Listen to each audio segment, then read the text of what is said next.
Okay, I've held off long enough on this one. Everyone knows that if your audio sucks, you keep clipping, or your game and voice are unbalanced, nobody's gonna stay around to watch you. In fact, I always say that the first step to a good stream is great audio.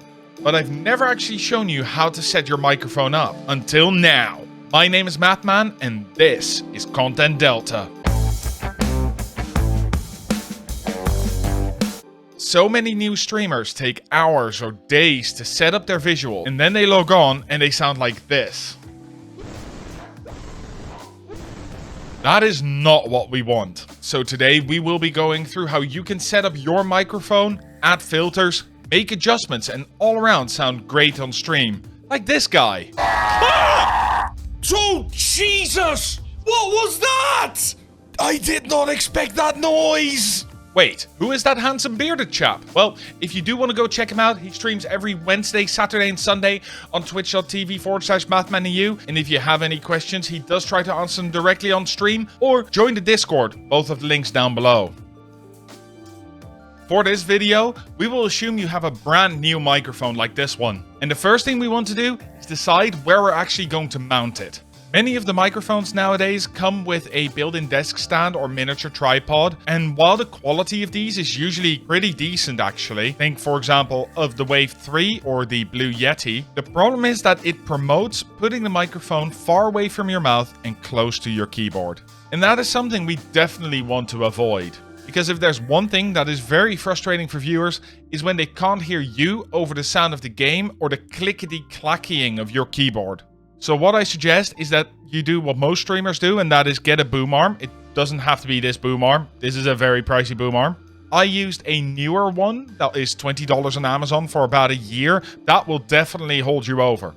Now that we do have a boom arm, we need to talk about how close our microphone needs to be to our face.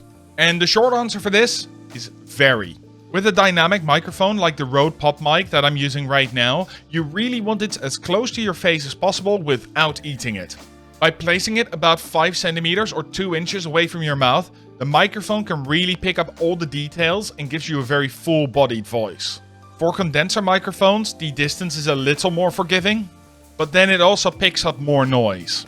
If you're using a condenser microphone, I would suggest that you put it on about 20 centimeters or 8 inches, but you can go as far as 30 centimeters or a foot without really losing any of its clarity.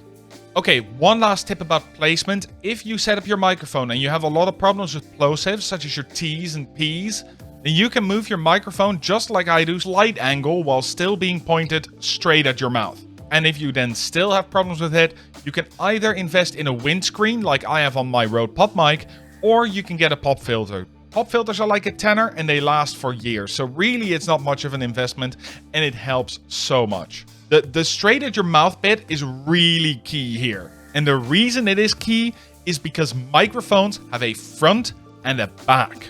Often this is indicated by the logo on the front, or in the case of the Shure SM7B or the Rode Pop Mic, you talk right into the top of it.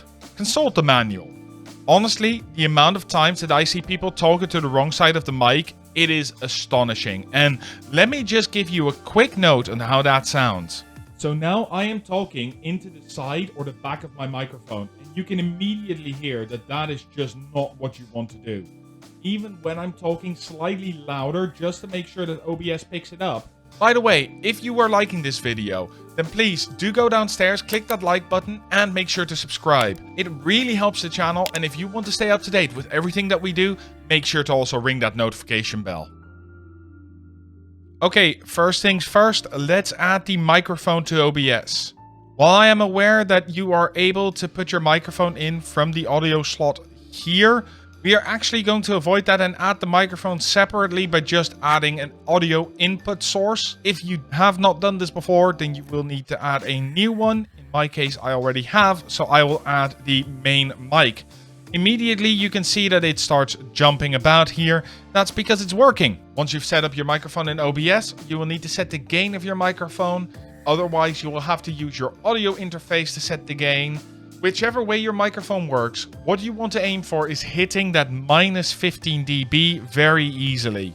If your voice during normal talk goes a little bit into the green or the red, don't worry about that, we'll fix that in just a second. The first thing we want to add is an equalizer. Strangely, OBS is not natively shipped with this, so we're going to download a plugin for that. I've left a link in the description down below where you can go download the plugins. Just make sure you choose the right architecture, 32-bit or 64-bit, when you download it. Then to install the Reaper plugins, all you need to do is simply follow the instructions of the installer and reboot OBS. They should then automatically be added. Now let's set up the EQ. We choose the EQ standalone, open the interface, and there we go.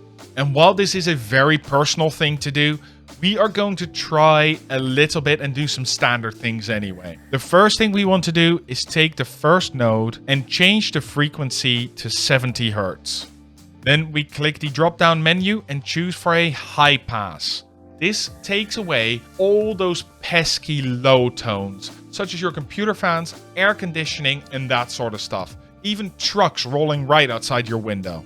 The second node is your bass node, and we're going to set that between 150 and 200 Hz. In my case, I like it to be 150. And then we're going to add round and about 3 dBs in gain.